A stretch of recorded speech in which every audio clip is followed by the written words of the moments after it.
ఇచ్చినా పట్టించుకోకుండా తిరుగుతున్నాడు. పోలీసులకు పట్టుకునే చిత్తశుద్ధి లేదా అని ఢిల్లీలో మీడియా డిప్యూటీ సీఎం పవన్ కళ్యాణ్ను ప్రశ్నిస్తే, నాది లా అండ్ ఆర్డర్ హోంశాఖ కాదు, పంచాయతీ శాఖ, దాని మీద అడిగితే చెప్పగలను అన్నారు.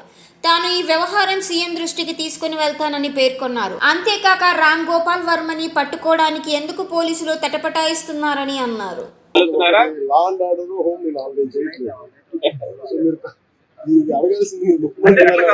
కూటమి ప్రభుత్వం కాబట్టి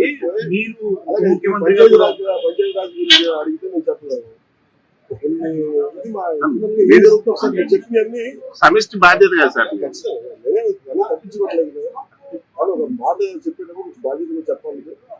సో మీరు మా మీడియా మిత్రులు అడిగారు ఢిల్లీలో, ఇవన్నీ నేను మా ముఖ్యమంత్రి గారి దృష్టికి, హోంమంత్రి గారి దృష్టికి తీసుకెళ్తాను.